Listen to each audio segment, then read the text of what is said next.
Good morning, everyone. Before we hear our chapel speaker, I wanted to make a quick announcement.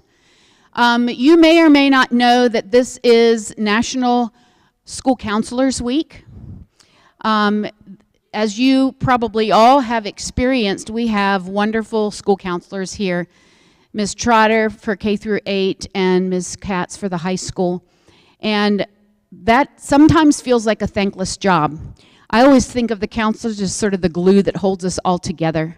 They support students, they support teachers and staff, and sometimes it feels like thankless work. And so this is a very small token of our thanks for all the work that they do in helping to keep us well and sane in these very challenging times. So Ms. Trotter is teaching in the elementary school right now. I'll make sure she gets her gift, but I would like Ms. Katz to come up, and hopefully this will give you some joy in these winter months. But thank you.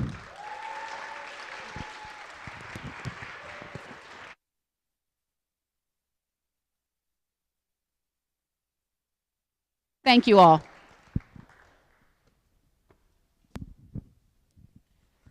I just want to briefly introduce our guest speaker. Tyler Goss grew up in Richmond, and the faith tradition that his family was part of was Church of the Brethren. Anybody here go to Church of the Brethren? I think Ms. Miller is part of that faith tradition. And so he went to Bridgewater College, graduated in 2013, where he studied math and philosophy. What kind of job do you think that gets you ready for? Math and philosophy.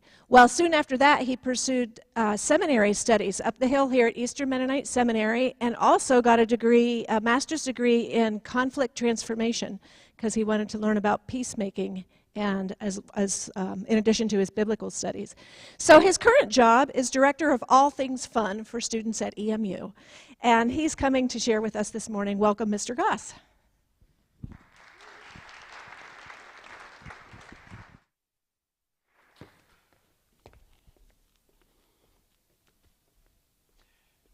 In my middle school, is this on? Check.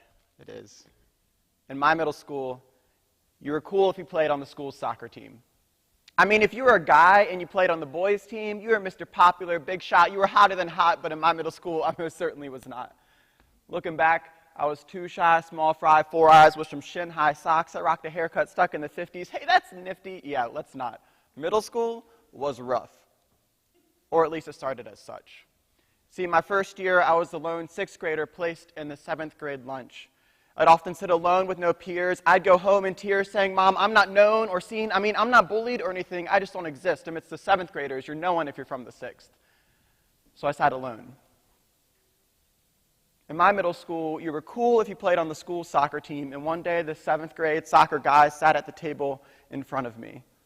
So as I'm sitting there, just me and my bologna and cheese, feeling miserable, pitiful, I see one of the soccer jocks lock eyes with invisible me, and I freeze. He turns to his crew, and I knew they must be sharing a few jokes poking fun at this dweeb. But instead, they all together, this whole table of cool, gets up and sits with the 6th grade fool. The guy who saw me says, "Bologna and cheese, good choice. I'm Chris. These are the boys. Glad you're at our school." Eastern Mennonite School, it is so good to be here with you this morning. I want to talk with you about what it means to be a good leader. And when you think of the word leader, you may think of different titles, like maybe you're the captain of the soccer team, or you're the lead in the school play. But the leadership I'm talking about is deeper than titles. Like Chris in the story that I just shared, I don't even remember if he was the captain of the team or anything like that. But in my books, he was a good leader, because good leaders bring out the good in others. If there's anything you take away from my talk this morning, it's this: good leaders bring out the good in others, right? Chris was able to convince his entire table of cool to get up and sit with this nerdy kid in glasses eating a bologna and cheese sandwich alone in the cafeteria. Now, I haven't been in a school cafeteria in a while, but I'm pretty sure that's not how school cafeterias work. You have to earn your spot at the cool table. The cool table doesn't come to you. Chris was a good leader because good leaders bring out the good in others. And in order to be a good leader, you need to focus on 3 things: the people, the path, and the party. And when I think of leaders who focus on the people, I think of leaders who think about who's in the room and maybe who's not the best, who's the outcast, who's the stranger, who's not quite fitting in, like Chris in our story. It reminds me of my good friend Kai. This is where this slide comes in. Yeah, there he is, Kai. So, Kai is full of life. Kai doesn't just skateboard, he tarp surfs. Next slide. Kai doesn't just drive a truck, he covers its bed in AstroTurf. Kai doesn't just get a haircut, he gets whatever this is.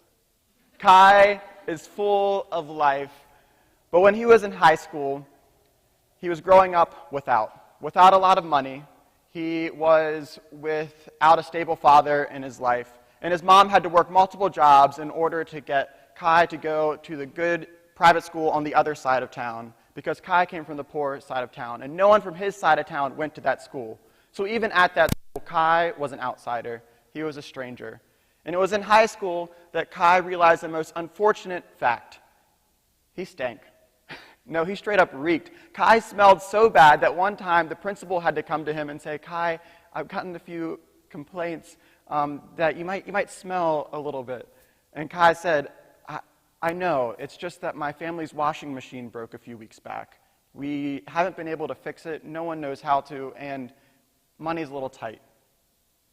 It was around this time that Kai got this idea, what if someone could teach my family how to fix our washing machine? And what if, in return, my family could teach them some skill that they didn't know, or someone else some skill that they didn't know? And with that idea in mind, Kai started Home Love Project.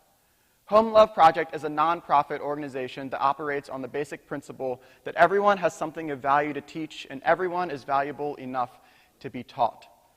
At the top of abandoned parking decks, in coffee shops, backyards, Kai would gather single moms, lost youth, and anyone and everyone who wanted to belong somewhere, and they would teach each other lessons. One guy would teach about car repair, some moms would teach about healthy relationships, or people would teach their favorite hobbies of long exposure photography. And everyone who came to Home Love Project was not necessarily someone who was a professional in their field. Like the car repair guy, for instance. Kai met this guy when their car broke down on a family vacation. So Kai and his family were driving somewhere, car breaks down, they pull into a gas station. What are they going to do? They don't have too much money. And this random homeless-looking guy comes over out of nowhere and says, looks like your car needs to be fixed. Let me help you with that. Pops the hood, fiddles over here, dabbles over there, and before you know it, the car is fixed. He didn't even have tools on him. And Kai's like, how did you know how to fix this car? And the guy said, I just wanted to learn, so I took one apart and I put it back together again. That's the guy that came and taught this lesson on car repair. It's people like that car repair guy, like Kai, the people who are the outcast, or maybe the people who you don't expect much from. Those are the ones that Kai got together for Home Love Project. Good leaders focus on the people. They bring out the best in others. Now, I know you all are pretty familiar with music, and so when I think of good leaders and people, I think of the difference between unison and harmony. And there's a little lesson I could dive into, but I think I just want to show a little video to explain the difference between unison, or unity, and harmony. Harmony being when you celebrate the differences. So here's a video.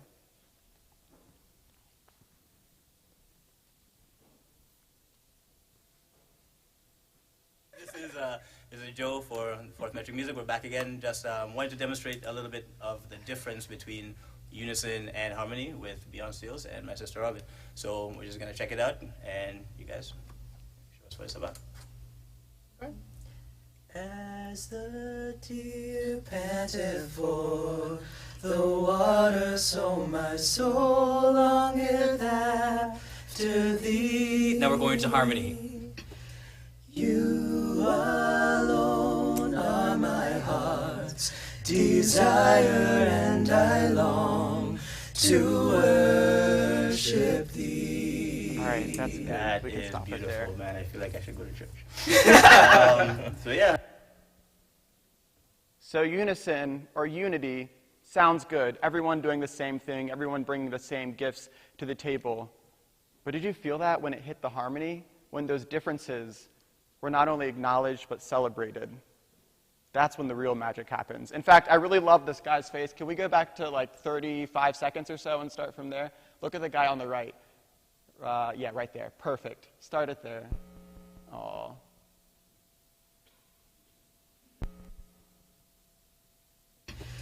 You guy on the right. alone are my That's it. Right there. desire. Thank you. That's the face you make when you celebrate those differences, when it comes together in such a beautiful way. Kai understood the differences of unison, of unity versus harmony. Unity is great, but harmony celebrates those differences. In order to get a sense of who's in this room this morning, I want to see what kind of differences maybe we have, and it's going to be a simple activity.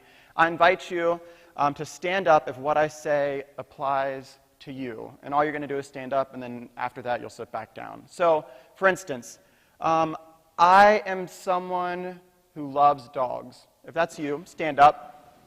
Yes. All right. Look around. There you go. A lot of dog lovers. Sit back down. How about this one? Dogs are great, but I'm more of a cat person. Any cat people? Let's go. There we go. All right. Have a seat. Have a seat. Have a seat. I'm more of a person who doesn't like to be associated with cats, dogs, or animals in general. No! Hey, we're working on celebrating our differences here. I am an athlete. All right, have a seat. I am an artist or a musician. Artist, musician, one of those. Yeah. All right, have a seat, have a seat. I am a perfectionist. Everything has to be just perfect. Nice, nice. I am a procrastinator. I mean, you can stand up, but you can wait a little bit if you need to. Go for it. Procrastinator. Thank you. Have a seat.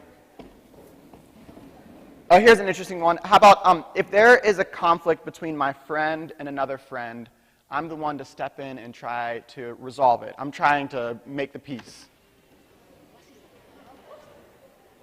Okay. Got some peacemakers here. Have a seat. How about if there's a conflict between two friends of mine, I'm avoiding it. I don't like conflict. I'm avoiding it. Anyone not like conflict? Have a seat. And finally, if there's a conflict, let's be honest, I likely started it. Anyone? Love it. Have a seat, have a seat, have a seat. Thank you. So as you can see, we have a lot of differences here in this room. Some people are athletes. Some people are artists and musicians. Some are both. Some people are cat people. And some people, quite frankly, are missing out. Cats are awesome. But the beauty comes from celebrating those differences. So good leaders pay attention to those differences, and they bring them together on some shared vision, some shared goal. And that brings us to the next P. So we talked about the people. Now it's time to talk about the path. And when I think of path, I think of Florence Chadwick. Raise your hand if you've ever heard of Florence Chadwick. Really? Wow. I'm so impressed. I did not know who Florence Chadwick was forever ago. But this is Florence Chadwick. Florence Chadwick is a long-distance swimmer, and she is known for her long-distance swims. She has many records. At the age of 10, she was the youngest person to swim the San Diego Bay, the mouth of the San Diego Bay. And then at the age of 32, she was the first woman to swim the English Channel both ways. So she swam from England to France one year, and then another year later, she swam from France to England. And then at the age of 34, she wanted to try something that no woman had ever done before. She wanted to challenge herself just a little bit more, and she wanted to swim the Catalina Channel. Now, the Catalina Channel goes from Catalina Island to the coast of California, and it's 21 miles. 21 miles of swimming. And Florence Chadwick was going to be the first woman to ever do this. And so I want to say it was the morning of July 4th, 1952, so I will. It was the morning of July 4th, 1952, and a dense fog rolled in off of the coast of California, right as Florence was about to enter the water. So she starts swimming. She can't really see too far ahead. I mean, the California coast is 21 miles away. And as she's going along, there's a support boat alongside her. And thank goodness, because some sharks started to show up, and they had to use some rifles to scare away the sharks. The water is so cold. The fog is so dense. She's just about had it. She can't keep going. She keeps calling out to the boat, take me in, pull me back up. And they're like, no, keep going, you got this, you got this. But then finally, she gives up and she says, I just can't do it anymore. The fog is too dense, I can't see where I'm going, we don't really know where we are, I'm so cold, pull me out. When she gets in the boat, she realizes that she is only half a mile from the coast of California. 20.5 miles, and she called it quits with half a mile to go. Later that day, she told a reporter, look, I'm not one to make excuses, but I know that if I had been able to see the California coast, I would have had the motivation to push through. 2 months later, she tries again. And just like before, a dense fog rolls in over the waters. But this time, she keeps in her mind a mental image of the California coast to motivate her even when she can't see it. That day, she was the first woman to swim the Catalina Channel. Not only that, but she beat the men's record by 2 hours. Good leaders have that image of the California coast in their mind. They know what goal they're trying to achieve. They know where they're going, because it'll get them through the toughest of times. People, path, now for our final P, party. Good leaders make space to party. I think about my friend Derek when I think about parties. Sorry, I'm just trying to get off of this. There we go. Boom. Okay. So when I was in college, we would go on the spring break Habitat for Humanity trip. And for anyone who doesn't know what Habitat for Humanity is, it's basically where you build habitats for humanity. You build houses for those who don't have a house. And so we had a group of about 20 of us. We went for a spring break trip down in Tennessee, and we were going to build houses every single day. It was going to be awesome, but also really tiring work. And so our group leader says, all right, before we hop into the vans and drive away, I think it's important that we talk about what sort of guidelines we have within this group, what sort of expectations we want to live to, because let's be honest, we're going to be working with power tools. You know, maybe a good guideline will be, let's not wave power saws in the air. Or another good guideline is, let's get to bed by 11 p.m., lights out at 11 p.m., that way we can be rested before the hard day's work ahead. But before any reasonable guideline could be shared, my friend Derek chimes in and says, how about the guideline of we dance early and often? I don't know which type of group you'd like to be more a part of, the one that has a bedtime at 11 p.m. or the one that makes space to dance early and often. But I know for me, that dance early and often was the best. Sure, we had bedtimes at 11 still, and we made sure no one's finger got chopped off by waving power saws around. But our group also made space for the fun. And it's leaders who can make space for the fun that are really going to make a difference. That's what really matters here. Are you having a fun time together? Are you able to celebrate life and not just focus on that goal? Good leaders focus on the people, the path, and the party. And so in order to bring that final point home and to close us out this morning, I wanted to have a little bit of a Eastern Mennonite School dance-off party. And so what's going to happen here is I'm going to invite anyone who wants to share a few dance moves to come up here on stage. And we are going to vote as a crowd and see who has the best dance moves. And if you need a little bit of extra encouragement, the winner gets this $20 bill. So who wants to dance? Come on up, come on up. Yeah, right there. Yeah. Oh, Simon, I hear people. Simon. Anyone else? I can't see. Who else we got? Who else we got? It needs to be a competition. $20 bill. Teachers can come too. Anyone else up there in the balcony?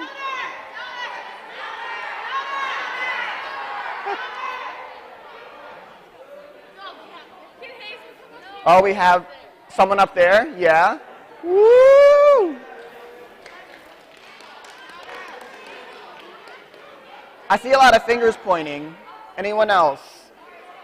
One more person. Just one more. Let's go.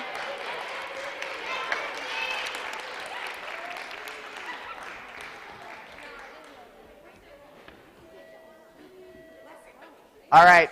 So what we're going to be doing for this competition is I'm going to point to each of you, and that's when you get to come to the center, do your little dance move, whatever you want to do, and then we'll move on to the next person. Whatever you want. The song is, I'm going to need you all's help with this song. It's a pretty simple song. It goes like this. No music, no music, no music, no music, no music, no music. What you got? No music. Who's up first? Yeah, go. No music. No music. Oh, no music. Woo! Next up, no music. No music. Oh, no music. Oh, no music. Oh, no music. Next up. No music. No music. No music. Let's give a round of applause for all of our dancers. So spectacular. Okay, when I hover my hand over their head, cheer loudly for the one that you want to win. Oh, it's so tough. That was some good dance moves.